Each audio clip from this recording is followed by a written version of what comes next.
All right, folks, I'm ready to get started here. Welcome back, everybody. Welcome to the beginning of the sixth week together. We're moving along, and we are heading towards the middle of the semester.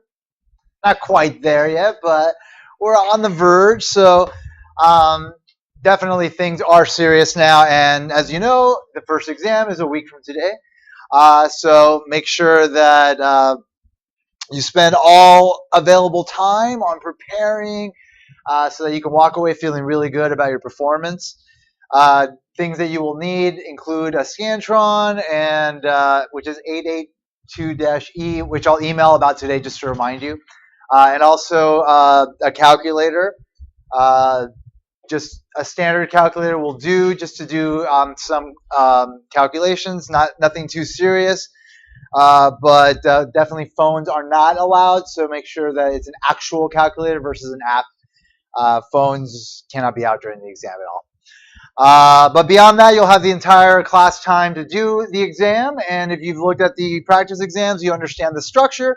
It's got 15 multiple choice questions, which can come from any chapter, and 4 open answer questions that can involve drawing graphs, identifying things on graphs, answering questions about the concepts that you have covered. So it could range. Yeah, any questions about that?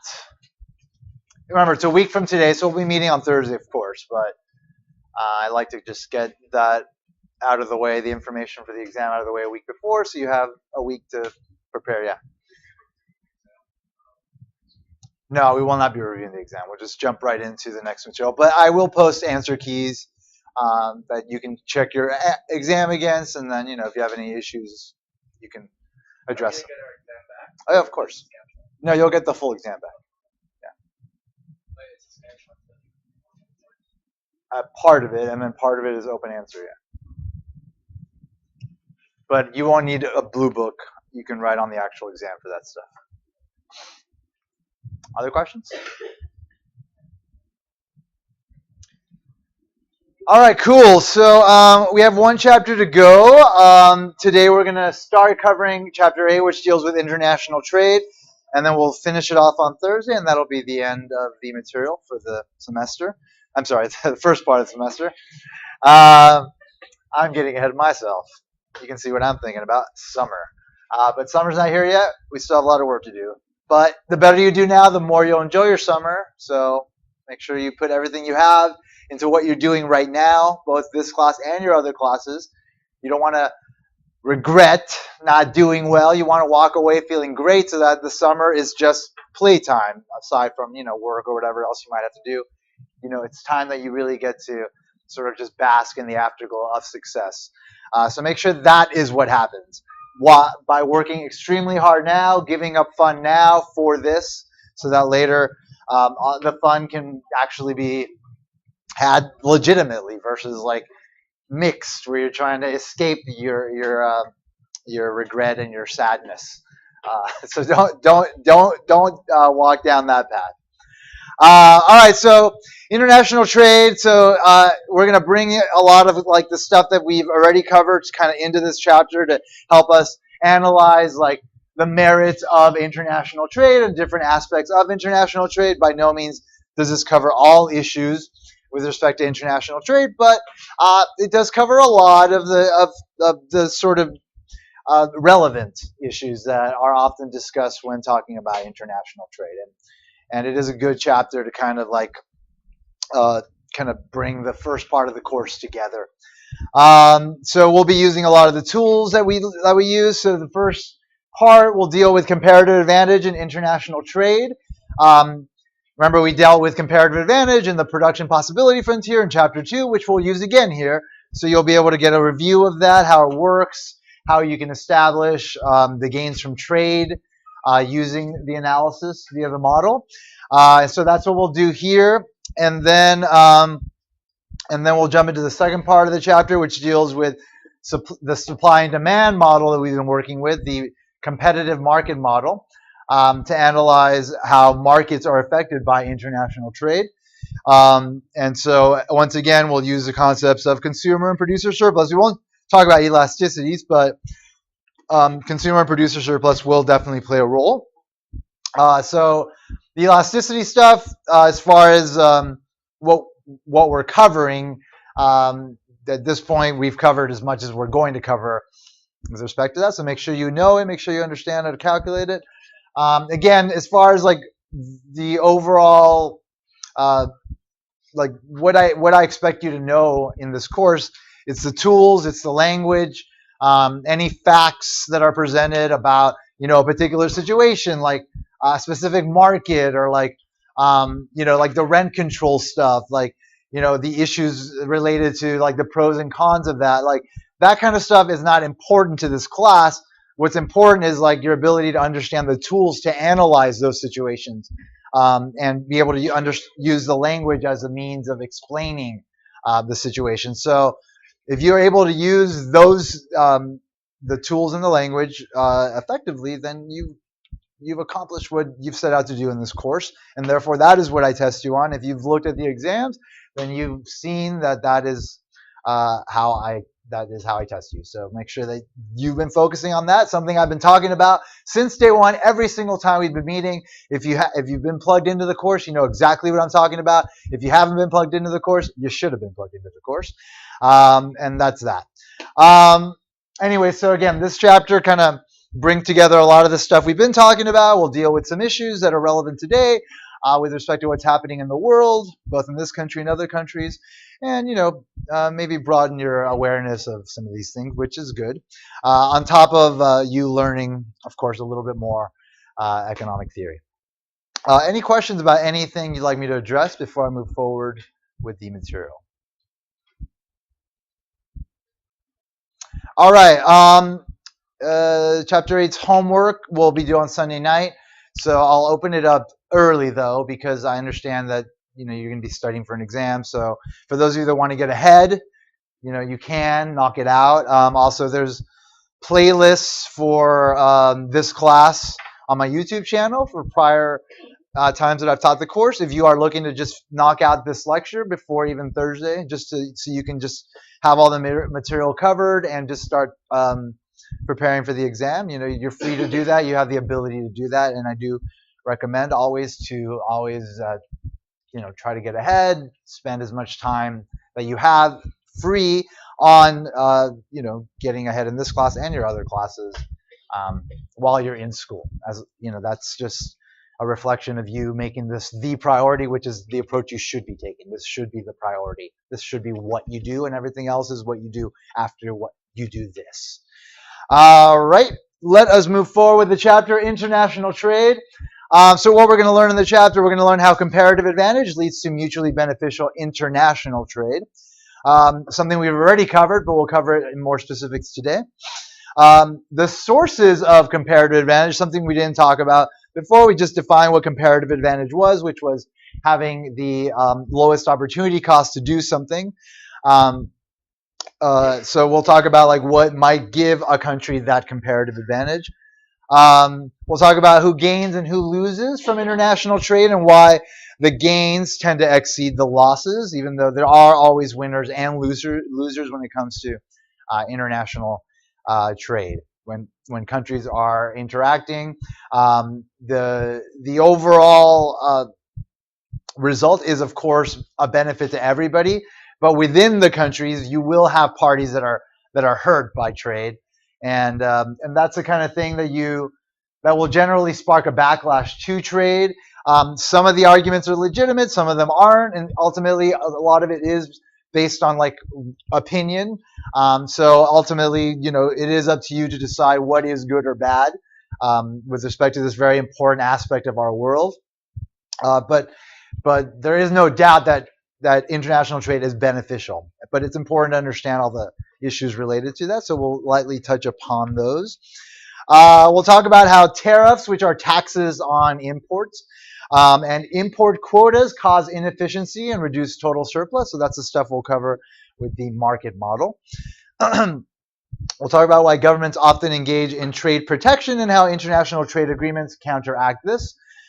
Very relevant topic today. We know that the Trump administration is very protection oriented, meaning like they want to close off trade as much as possible. They've already knocked down one of the big trade agreements that the Obama administration have been working on forever, the Trans-Pacific Partnership, which was meant to kind of knock down some trade barriers between our country and a lot of the Eastern countries.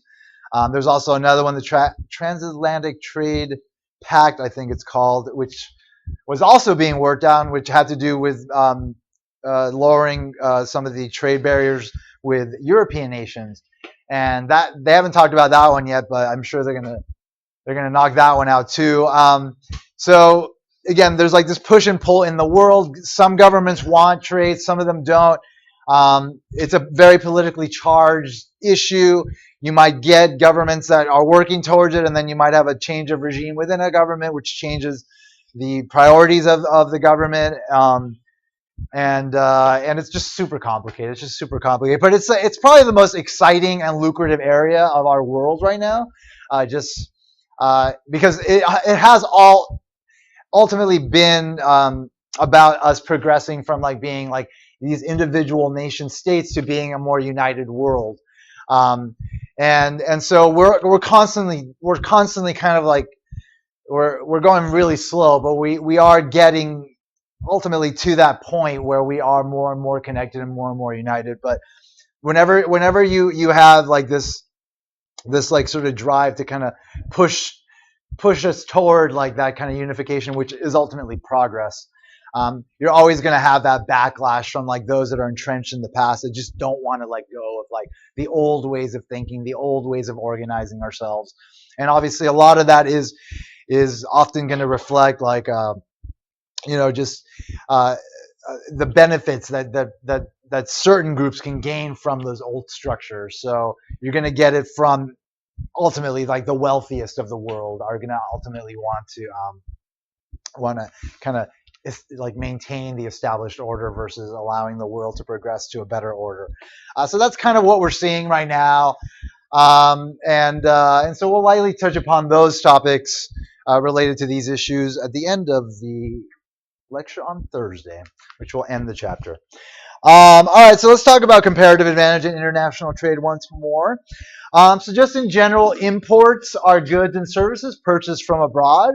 So, all countries make things, right? We all make goods and services. And if a country is buying those goods and services from another country, they are buying imports.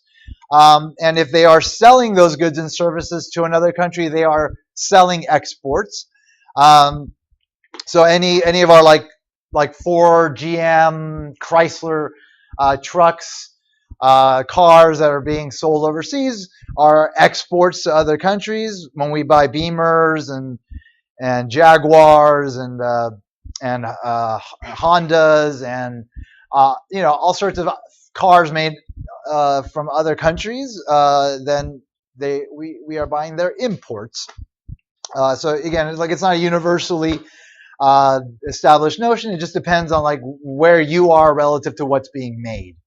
And the issues of imports and exports get fleshed out a lot more in the macroeconomics course that, again, I'll constantly keep reminding you to take just so you can get a bigger understanding of like how these bigger forces are affecting you, which are super important, even if you don't know it. Like they are constantly affecting your lives. So over the last 50 years, both imports into and exports from the United States have grown faster than the U.S. economy, and that is reflective of the fact that we have been becoming more connected as a world economically, and that has a lot to do with what happened, like obviously post World War II, but even like once the wall fell in Germany, that kind of reflected the fall of the Soviet state, which then got basically the main approach to economic sort of like markets to be like a less state-oriented approach, right? We talked about the command economy, where like in the Soviet state and like in all communist countries, you have the government deciding what is going to be produced and who's going to buy what. That essentially fell apart as a dominant economic force in 1989 when the wall fell, or was it 91? It was one of those two. And post that time, we've become super connected. Trade barriers have been knocked down quite a bit more than they had previously. Um, so you just even past 1960, we see that imports and exports have increased dramatically, but certainly past like the 90s, like the early part of the 90s, the increase was even larger.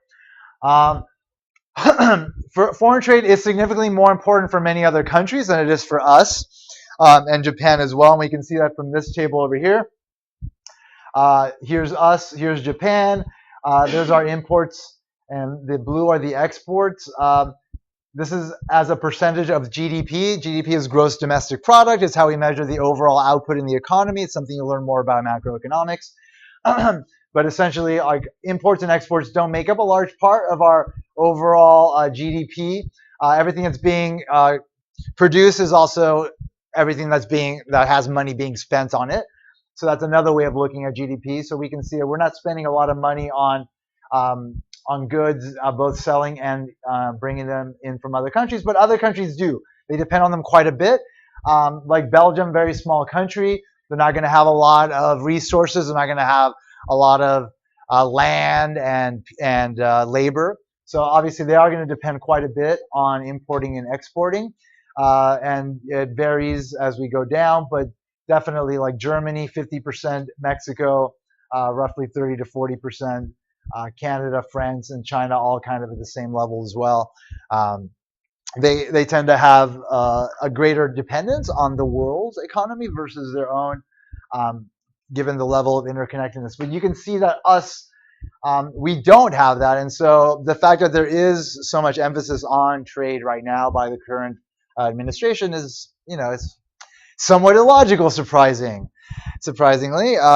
given, that they are usually doing things very rationally and logically. No, they're not. They're very, it's a big mess. And we all know it.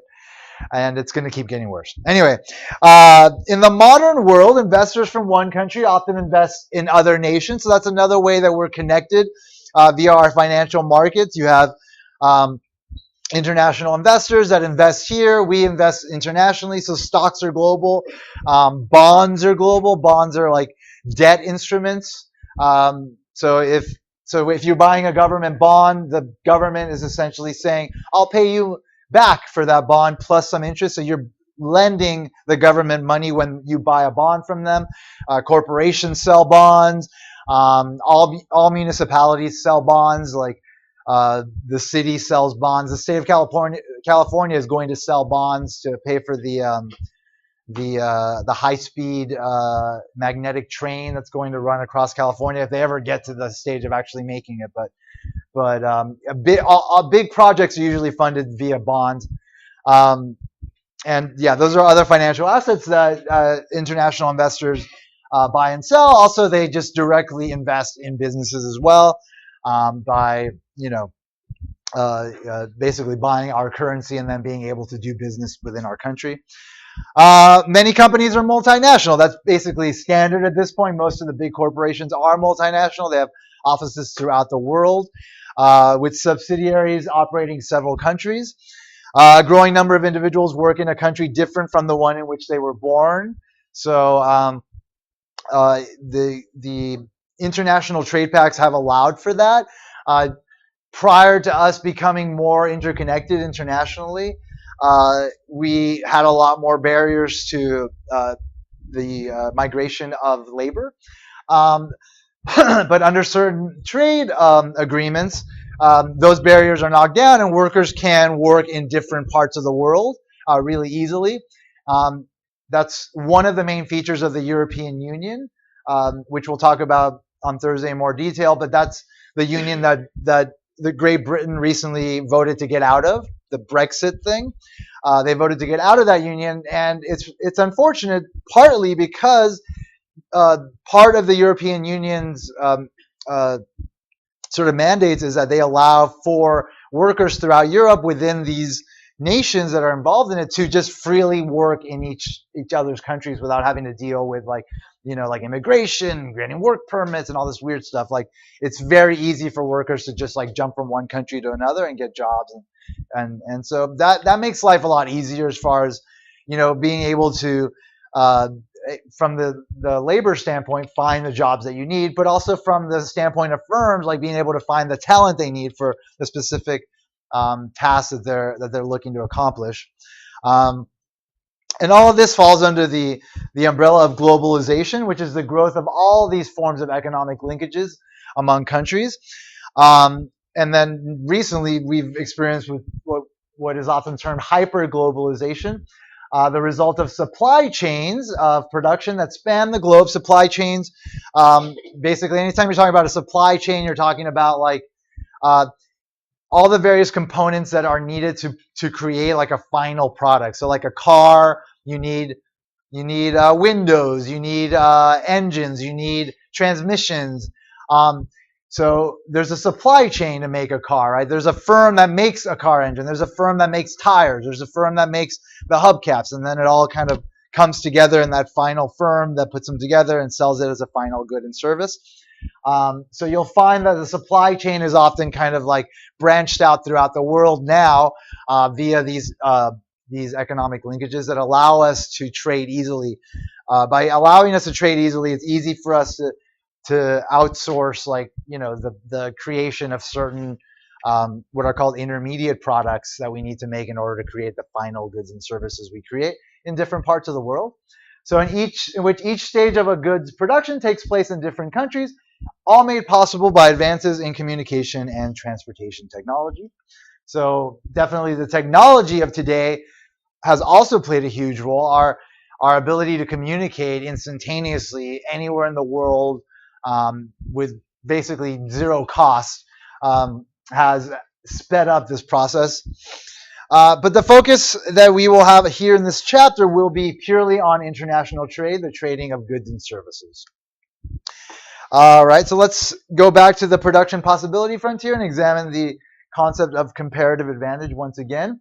So to produce phones, let's say, we'll be talking about phones. Any country must use resources that could have been used to produce other things, right? Everything that is used has an opportunity cost. The opportunity cost being the value of the next best alternative.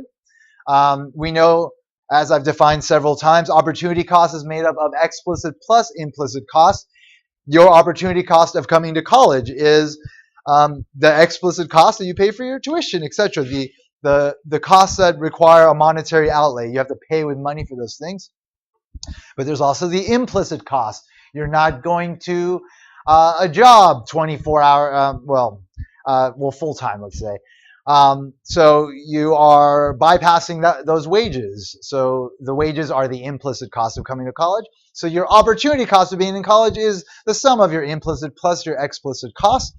When countries use their resources, their labor or their capital, or whatever else they use to produce one thing, they're not using it to produce something else. So all those uses of these resources have opportunity costs to them. And whoever has the lowest opportunity cost has the comparative advantage to produce something. So who has a comparative advantage, though, is not always obvious. It's not always clear-cut. In our simplified model, it was clear-cut. But in reality and practice, these issues can become a little bit muddy. It's as easy to assemble smartphones in the United States as it is in China. So we do assemble most of the smartphones in China, but it is possible to do so here as well. Chinese workers, though, have a lot less.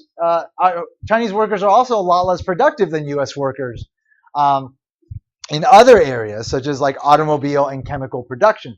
So therefore, for Chinese workers to be put to use creating these phones doesn't mean that there's a huge amount of passed up opportunities in terms of what they could be doing, versus here, where you will have like skilled workers that are able to perform other production tasks such as like automobile and chemical production. So there is a higher cost, an implicit cost, to having our workers focus here on creating phones versus these other things. So that's partly what what allows for China to be able to have the comparative advantage to put the phones together. So the opportunity cost of assembling phones in China is less than it is in the United States. All right, so for the sake of demonstration, we're going to assume China has a comparative advantage in producing smartphones and that they make them from scratch, so we won't consider the supply chain issues, etc. So here we have two production possibility frontiers. As you remember from Chapter 2, the production possibility frontier demonstrates the total amount of the two goods in a very simplified world in which we're only considering two goods being produced. The total combination of the two goods that can be produced, within the production possibility frontier, you are able to produce combinations of the goods. So you're able to produce. So here we're considering trucks versus iPhones, both in the U.S. and in China. And you could produce inside the production possibility frontier, but you are not being efficient in production if you're doing that, and you're not using all your resources to produce. Along the production possibility frontier, the amount that can be produced is the most that can be produced given the productive resources that are available. So those are efficient in production.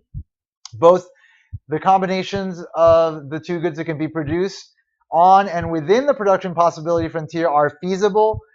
Points beyond the production possibility frontier are not feasible because again we just don't have the resources to create outside the production possibility frontier.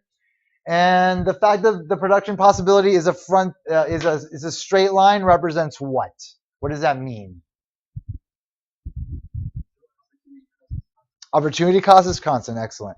So the opportunity cost of creating smartphones is constant in terms of trucks in this simplified version of the ability of the U.S. to produce either trucks or iPhones embodied in the production possibility frontier.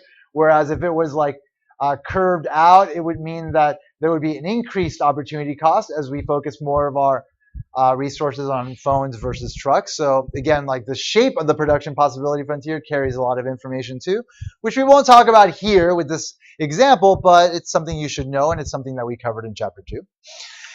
Anyway, so that basically represents all the stuff that we've already covered with respect to the production possibility frontier. So I'll now move forward with the analysis.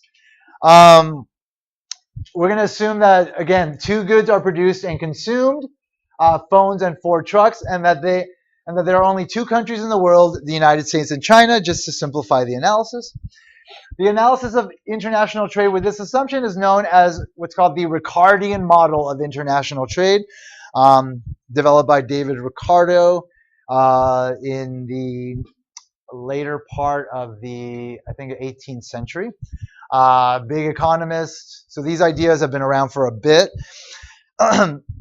As we know, the slope of the production possibility frontier represents the opportunity cost, and we can measure it really easily. So if we're talking about the opportunity cost of creating iPhones, let's say we're talking about this point right here, which represents the U.S. just creating iPhones. So if they were to use all their productive resources to just create iPhones, they could create 100 iPhones. The opportunity cost of creating 100 iPhones is 100,000 trucks. It's actually 100 million phones. This is measured in millions on the x-axis. So the opportunity cost of producing 100 million phones in the U.S. is 100,000 trucks. So that's how we can establish the opportunity cost of phones. We put that in the denominator, and the numerator is going to tell us what the cost is in.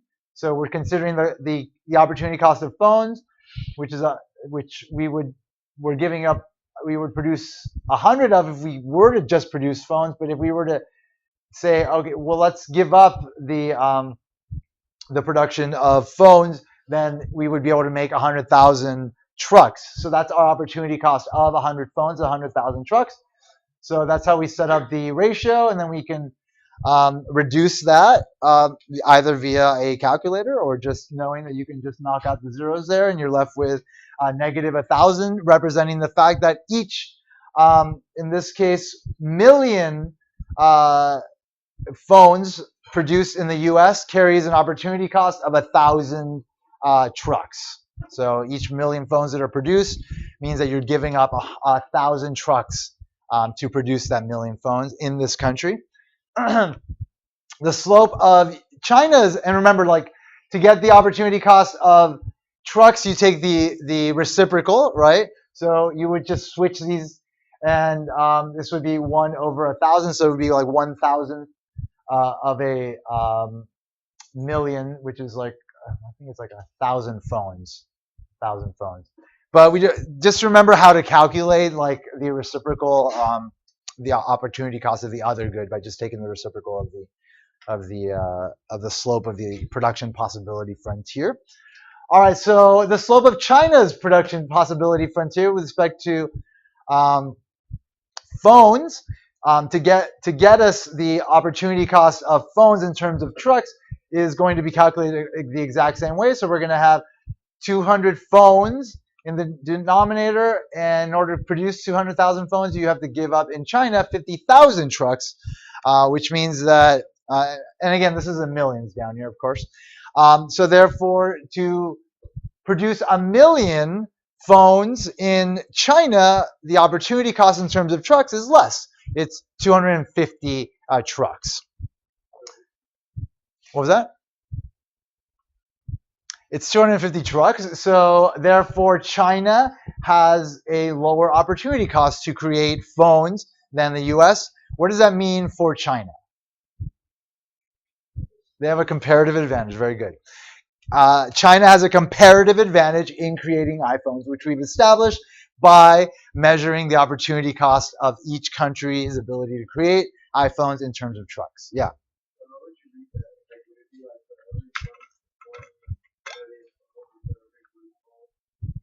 Million phones.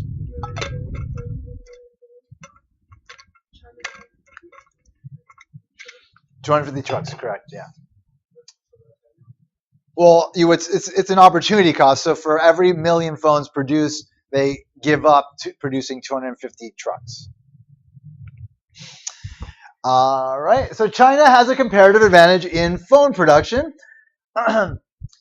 So in a world in which they're not trading, then how we describe that is that the countries are in a state of autarky. Autarky refers to a situation in which a country does not trade with other countries. So without trade, a country produces, and they consume what they produce. And so that is the result of them being in autarky. Kind of a weird word, but it's weird enough that it's easy to remember because it's just so weird. So in autarky, the U.S., we're going to assume, decides to produce 50,000 trucks and 50 phones. And so that's what they wind up consuming as well.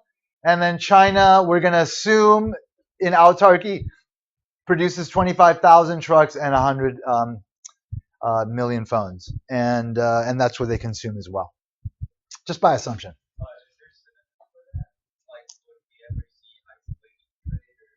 I mean, yeah, you could describe it other ways, right? But this is like one word, right? It's like a simple, like one word way to describe that, being essentially protectionist, not trading with other countries, countries being in autarky. All right, so this table here gives us the opportunity cost of both phones and trucks. So the U.S. opportunity cost of iPhones is 100,000 trucks, and then in trucks it's 1,000 phone. I'm sorry, it's 1,000 trucks, and the opportunity cost for one truck is 1,000 phones, as I mentioned earlier. So it's just a reciprocal of the opportunity cost for phones.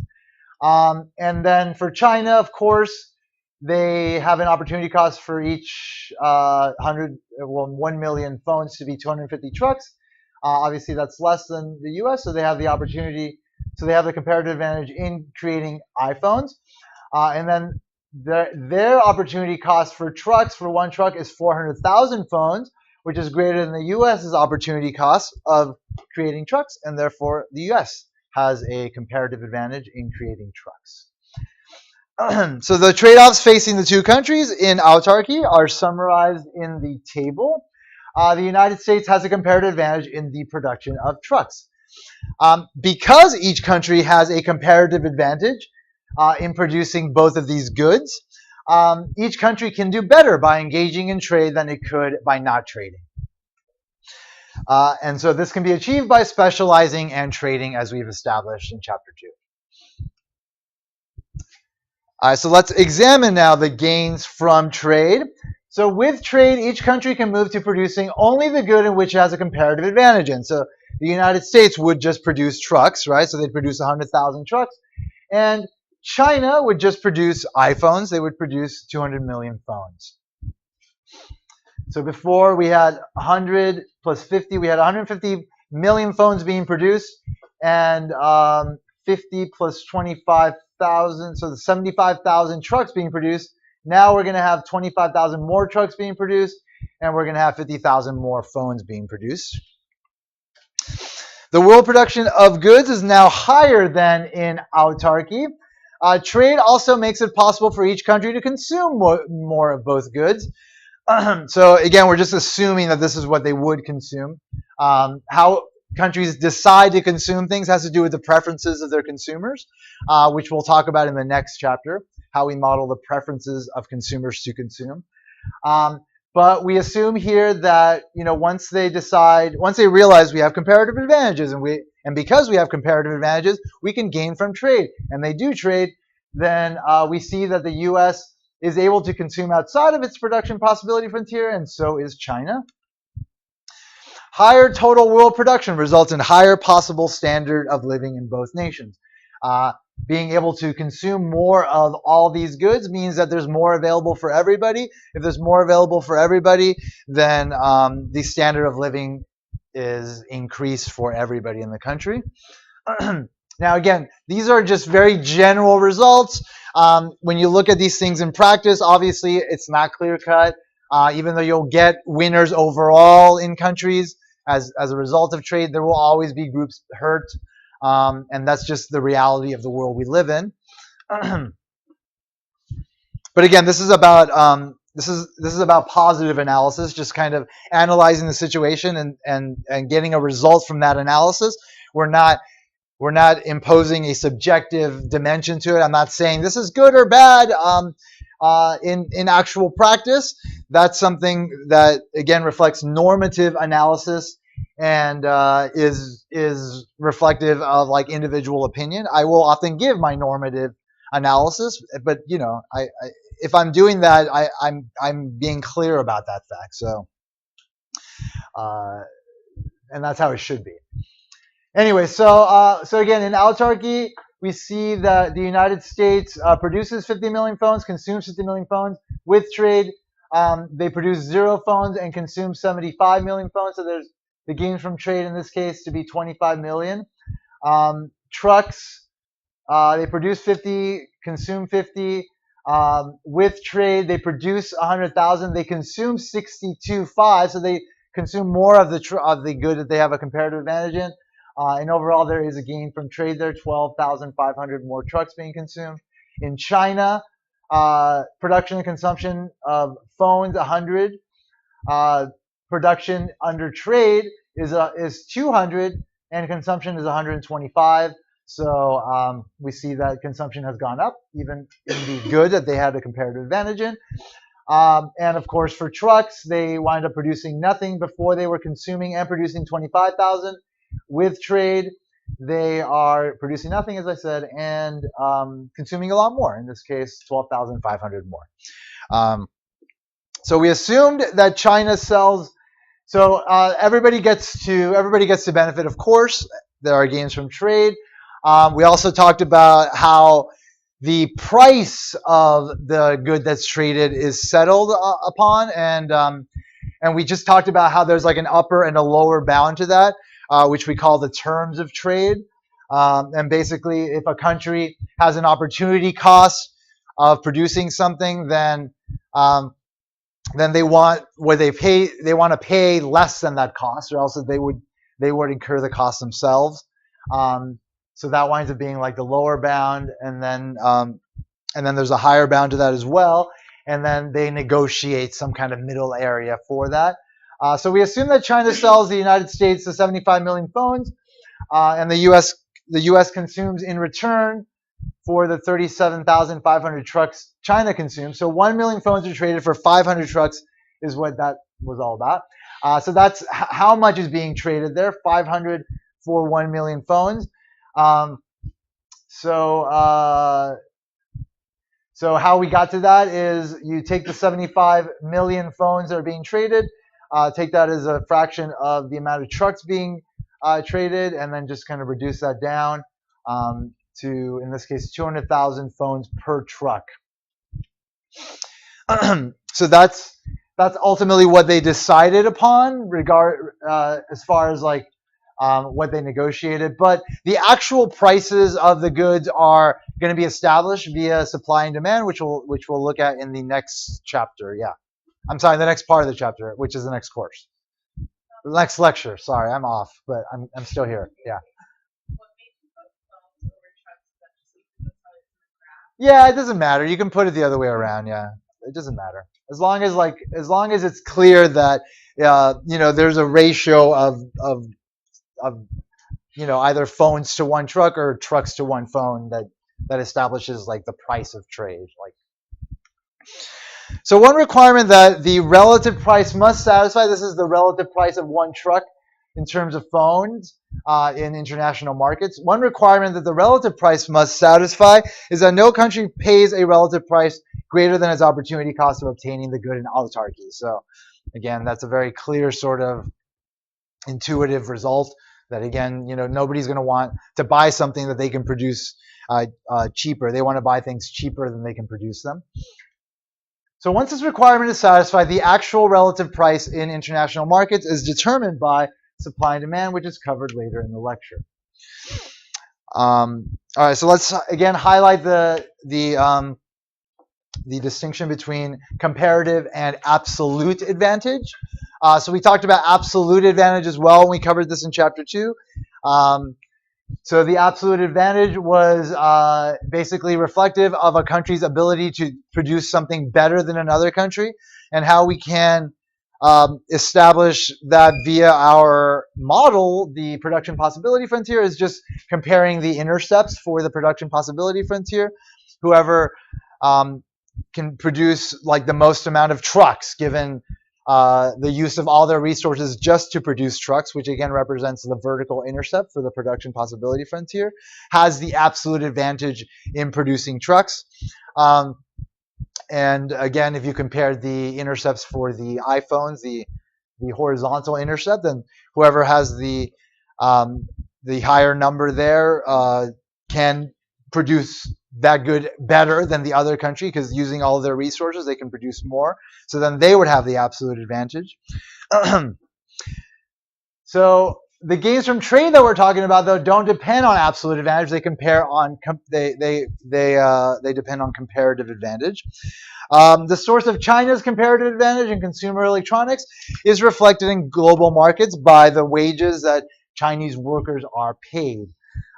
So that is a large part of like where the opportunity cost comes into play, like why their opportunity cost is lower than that of the US, because their wages are lower.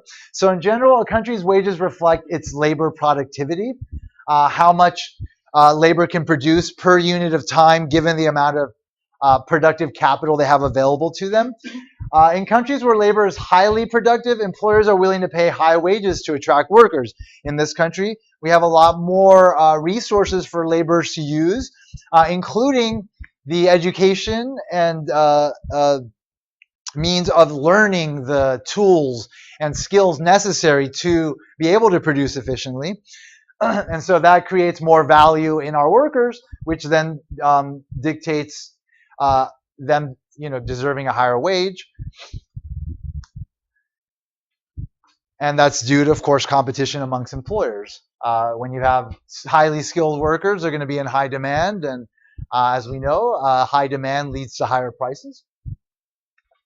And of course, the price of laborers is the wage. In countries where labor is less productive, competition for workers is less intense and wages are correspondingly lower. So here we've got a scatter plot of a bunch of countries, their wage is on the y-axis, and productivity as a percent of U.S. productivity is on the x-axis. And these points represent, again, like the different combinations of all these different countries. So we see that the Philippines has like a low wage rate and low productivity. Norway has a high wage rate and high productivity.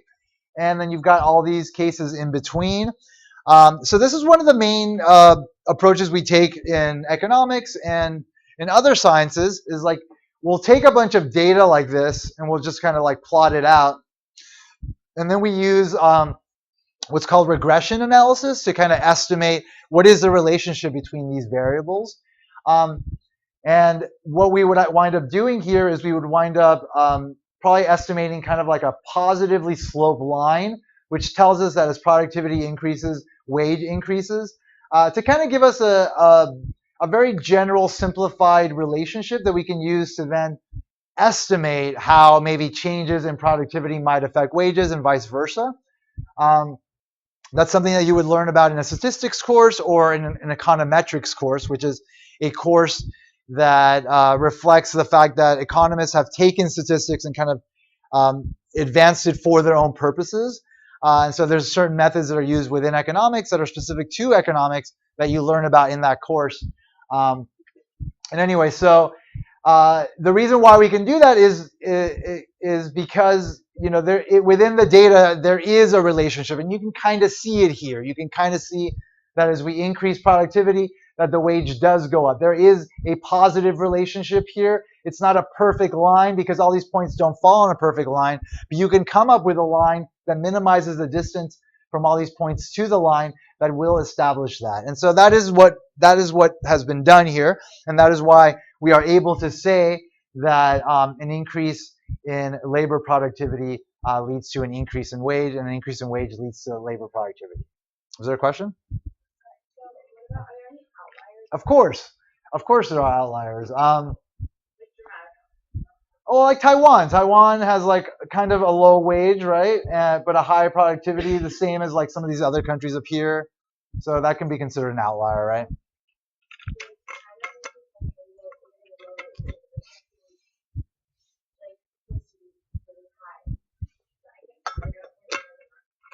I don't think I have China on here.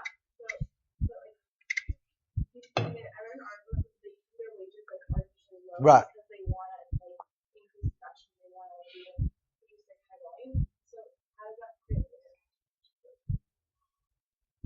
Well, so they keep their wages low in order to have high productivity in certain industries, right? So like in the iPhone industry, they keep their wages low so that then the firms that need iPhones created will create them in China, and you know, so they have higher productivity in that industry due to the fact that they have a comparative advantage, right? Like their workers don't have like these other alternatives that, you know, that they're giving up in order to create them, like we have here, where, you know, if workers are working in an iPhone factory, they're not working at the Ford factory or whatever, you know. So that's how it relates to that. Question? Why can't China just do that for everything? Well, I mean, it has more to do, has to do with more than just like wages. It has to do with other. We'll talk about the other factors that affect it.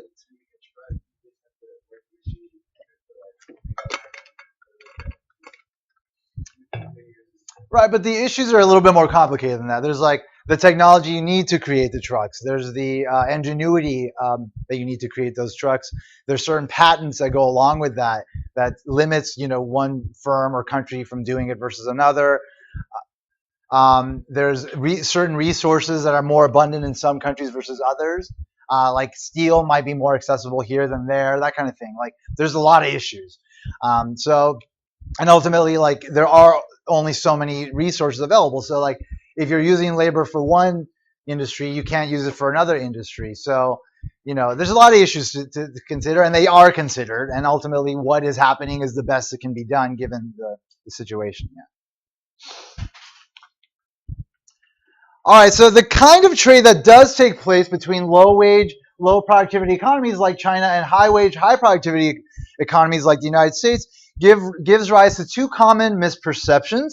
One is the pauper labor fallacy, the belief that when a country with high wages imports goods produced by workers who are paid low wages, this must hurt the standard of living of workers in the importing country.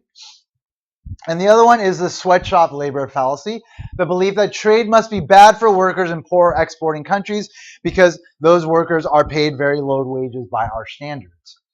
The fallacies miss the nature of the gains from trade, so I'll talk about each one individually right now.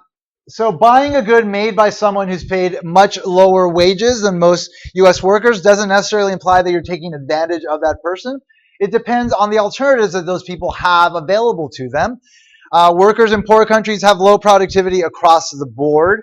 And again, when we're talking about low productivity, we're talking about the fact that they just don't have the same educational systems and therefore technical know-how, what we call human capital in economics. And also they don't have the resources in general to be able to, have like the kind of sophisticated machinery and technology available to them unless they, take it from another country to be able to be more productive. So you're going to see that a lot in like a country like China and India, where like the workers don't have a lot of other alternatives because they don't have a lot of skills and they don't have a lot of other companies just sort of like everywhere that are able to either have the technology they need or even create the technology they need to produce more sophisticated goods and services.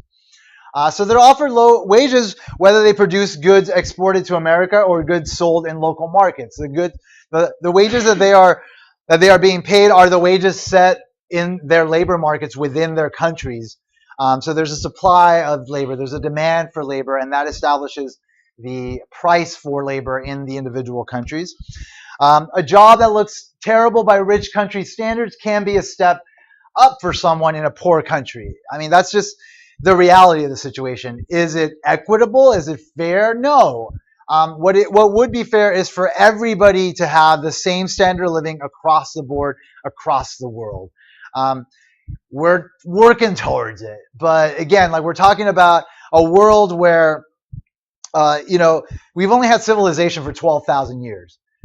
Before that, we were nomadic type folk, kind of moving from one area to another. Then we settled, then we started settled agriculture communities, which then got us to places like permanently, which then allowed us to develop like, the things that we have now, which are like these public institutions, government, education, law enforcement, all these things, national security, all these things that brought us together. But it didn't happen in an organized manner. It happened in a very chaotic manner, right? Like it's just like, it just happened. Kind of an explosion of order out of disorder that is not perfect and needs a lot of work. And as a result of that, you're going to have these kind of situations. But again, like we're doing better than we have, and we should always be striving to do better. And even though like we acknowledge that these conditions are what they are, like we also need to say, yes, they are problematic and we should be trying to solve them. And we're constantly doing that. There's a lot of great organizations, a lot of great folk, a lot of governments that are actively pursuing this, international bodies that are actively pursuing kind of raising the living standards for everybody. But again, it's complicated. You see, like Donald Trump right now, he's enacting a policy of promoting economic growth within the country, and when he's like putting in these new like heads of departments throughout our government, the mandate is basically to like cut costs so that then the money can be funneled to areas that will promote more economic growth, and that's ultimately his purpose. He represents like obviously the business class, like the elite ruling sort of high, like 1% of the population that owns most of the resources. So it makes sense that would be the mandate. That will actually lead to good things as far as the economy goes, but it's not going to be equitable. It's not going to be fair to everybody, and it's very clear. If you're taking resources away from the education department, from even our State Department, which deals with diplomacy, these things are going to create a whole new set of problems for people themselves. And so you always have like these opposing forces, like always kind of fighting each other, like the force of progress versus the force of like, no, I like it the way it is because it benefits me. And so all we can do is like be as aware as possible about the nature of the state of the world, the nature of the way things that we go about doing to try to improve the world, how those can affect things both in good and bad ways, and ideally Gesundheit, like ultimately come together enough so that we can actually fix these problems. So we have a long way to go, and it's going to take time. But we also kind of need to be okay with certain things that we may not like too much. And it's part of living in this world in this day and age. Again, like that thing, that like having to be okay with certain things that are crappy, it's less now than it's been in the past. So, it's better than it was. So that's one sort of saving grace, silver lining. Anyway, all right. So now let's talk about the sources of comparative advantage. How do countries gain comparative advantage? Well, obviously, wages is one. Low wages is one sort of the factor. Another one is climate. So different climate will allow for one country to produce something with a lower opportunity cost than another. Like in certain parts of the world, it's just a lot better to produce a lot of agriculture versus other countries, just given that year round they're able to produce more versus countries that have like severe seasonal shifts, or even like regionally within a country, like in the U.S. Like you have obviously very, very stark seasons on the East Coast versus us here, where even though we do have our quote unquote winter, like it's not really like ice cold, like everything freezes, we don't see green anywhere, like so we are able to produce more agriculture on the West Coast versus the East Coast, and therefore we have a comparative advantage over the East Coast in terms of some agricultural products. So tropical countries export tropical products like coffee, sugar, bananas, and shrimp. Countries in the temperate zone, temperate zones like towards the middle of the equator, produce things like wheat and corn. Climate plays a big role. Differences in factor endowments. So due to history and geography, the mix of available factors of production differ among countries, providing an important source of comparative advantage. So again, to produce, you need different factors of production. Generally, we'll say in economics, you need labor and you need capital. Capital is essentially like the people-made things that are used to produce. And so if you have an availability of the things that are necessary either to obviously have skilled labor, or have more of the things that you need to create more of those man-made tools, people-made tools, then you're gonna have a better advantage of producing certain things versus others. Like Canada has a comparative advantage in forest products because its forested area is much greater compared to the size of its labor force than the ratio of forest land to the labor force within the United States. So there's this model, it's called the Heckscher-Ohlin model, that was developed to sort of explain the impact of the differences in factor endowments. So it's an influential model of international trade developed by these two Swedish economists in the first half of the 20th century, which established a relationship between comparative advantage and factor availability. So the Heckscher-Ohlin model. The two concepts in the model are factor abundance and factor intensity. Factor abundance refers to how large a country's supply of a factor is relative to its supply of other factors. So Canada has a high abundance of forest land relative to its labor. So they have a high forest land abundance, factor abundance of forest land. Versus factor intensity refers to the fact that producers use different ratios of factors of production in the production of different goods. So some goods require more hands-on work, so they require more labor, so they're labor intensive, versus other goods that require more machines to put them together, and a small part of that production process being made by human hands. So therefore, those are more capital intensive. So economists use the term factor intensity to describe this difference among goods, Oil refining is capital intensive because it tends to use a high ratio of capital to labor. Phone production is labor intensive because it tends to use a high ratio of labor to capital. According to the Heckscher-Ohlin model, a country that has an abundant supply of a factor of production will have a comparative advantage in goods whose production is intensive in that factor. So Canada has a large amount of forest land.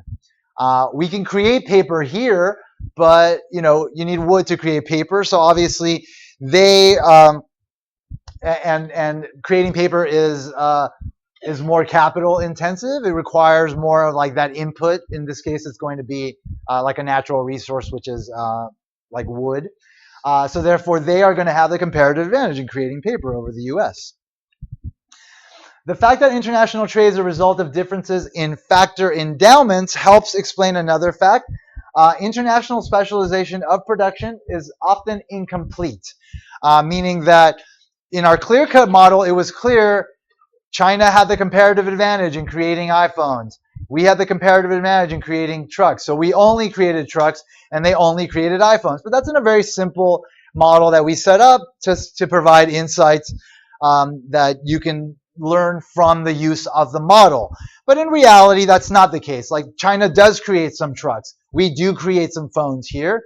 It's just we do create more trucks than we do phones, and they create more phones than they do trucks. So therefore, specialization is incomplete. That's what that statement means. A country often maintains some domestic production of a good that it imports, such as the United States and oil. As we know, the Middle East countries have a factor abundance in terms of oil. They have huge supplies of oil. And so they have the comparative advantage in producing oil. Oil is a very capital intensive process, and they of course produce most of the world's oil, but we also produce oil in Texas, right? And some other parts of this country. We produce some oil here in California as well. And so again, specialization is not complete, but again, comparative advantage does lead to those countries that have it to produce the most of those goods that are that they have a factor abundance in and are factor intensive in that factor of production. So in our supply and demand analysis, in the next section, we'll consider incomplete specialization by a country to be the norm. So we're going to assume moving forward when we look at the analysis of supply and demand of international trade, situations where countries are producing the things that they're also importing. The fact that countries often incompletely specialize does not change the conclusion that there are gains from trade. Another source of comparative advantage is differences in technology. The causes of differences in technology are somewhat mysterious. Sometimes they seem to be based on knowledge accumulated through experience. Sometimes they are the result of a set of innovations that for some reason occur in one country but not in others. Technological advantage, however, is often transitory. It's temporary. By adopting lean production, American auto manufacturers have closed much of the gap in productivity with their Chinese competitors, who originally developed a lot of the sort of more advanced methods of creating the technology we have in cars today.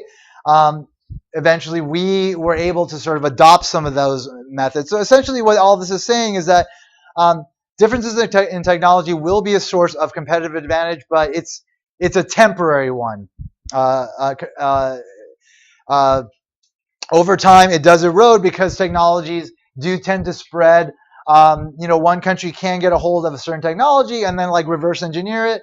And if there aren't clear agreements about the patents and copyrights that are associated with the intellectual properties that underlie the technology, then countries will easily be able to adopt those same technologies and be able to produce the same things, which is often what happens. So differences in technology are temporary as a source of comparative advantage. All right, so now let us move to supply and demand and international trade. Start to set up some of these ideas and then finish them on Thursday. All right, so let's look first at the effects of imports. So what are the effects of imports? In this case, we're going to look at the market for phones. So you're going to have, of course, the price of markets on the y-axis, the quantity of markets on the x-axis. We're going to assume that there's some domestic producers of phones, but that they are going to be importing phones as well. Now, the reason why a country would import something is because they can buy it cheaper overseas. So that's what we're going to assume. We're going to assume that the price of phones is going to be in this country higher than the price of phones internationally. So when we're looking at the effects of trade, the demand curve is going to represent domestic demand. It's not going to represent like world demand. There is a world market in which everybody who's buying the good is in that market, and you could represent it with a downward sloping demand curve. But as far as our analysis here, our demand curve will only represent the demand of the domestic residents of the country. The demand curve reflects only demand of residents of our own country, and we're going to have, of course, an upward sloping supply curve, which represents the domestic supply, in this case, of phones. It shows how the quantity of a good supplied by domestic producers depends on the price of that good. The domestic supply curve reflects only the supply of domestic producers. All right, so in autarky, if this country is not trading, then this is going to be your standard equilibrium for the market, just the point where the demand and the supply curve intersect. So that will be the equilibrium price in autarky, and that will be the equilibrium quantity of phones being bought and sold in this market in autarky. In autarky, consumer surplus is going to be at its maximum possible. We're not assuming any kind of taxes here, anything of that sort. No kind of distortions that would cause the market to be inefficient, meaning the total surplus is not at its maximum. In autarky, we're going to assume that the country is in the most efficient state possible. And so the consumer surplus, the area below the demand curve, above the equilibrium price, is going to be at its maximum. So that's going to be that triangle there. And then, of course, producer surplus would be equal, again, to the area of the red shaded triangle, the area bounded by the supply curve and the equilibrium price, representing the benefit to producers of interacting in the market, where, again, they're able to sell at a price that's going to be greater than their individual price of supplying additional phones. All right, so let's imagine opening up this market to imports. So again, the market is going to allow goods from overseas to come in, and the only reason why we would do that is because the price would be below our equilibrium price in autarky. So we assume that unlimited quantities of phones can be purchased from abroad at a fixed price known as the world price of phones. So the figure shows a situation in which the world price of a phone, PW, is lower than the price of a phone that would prevail in the domestic market in autarky. So here's the world price. It's below the autarky equilibrium price. This means that it's profitable for importers to buy phones abroad and then resell them domestically. So you're going to have a bunch of importers, a bunch of folks that are constantly looking for these kind of what we call arbitrage situations, where you buy low and sell high, that are able to identify the fact that they can buy phones overseas cheaper, sell them at a profit here, and so they will start selling them here. The imported phones will increase the supply of phones in the domestic market, driving down the domestic market price. So we don't see the supply curve shifting here because the extra supply that's coming in is not going to be domestic supply. This just represents domestic supply. But supply has increased as a result of these extra phones being imported.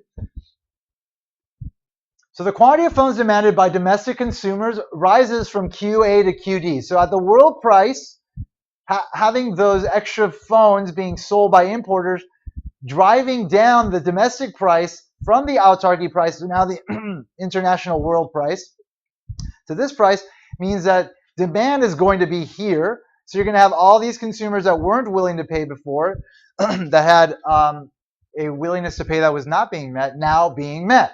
So all these folks are going to want to buy phones now at this new world price, which is cheaper. The quantity supplied by domestic producers falls from QA to QS. So because the world price falls, all these producers here, their extra cost of producing, their marginal cost of producing is going to be higher than that of the world price. And so they're no longer going to be able to supply. So they're part of the losers, right? The firms in the country that cannot compete with the lower prices of international sellers. So you've got, at that world price, you're going to have less domestic supply and a lot more domestic demand. So the difference between the domestic demand and the domestic supply is going to be filled by the imports. So the distance between these two will represent the amount of phones that are being imported into the country.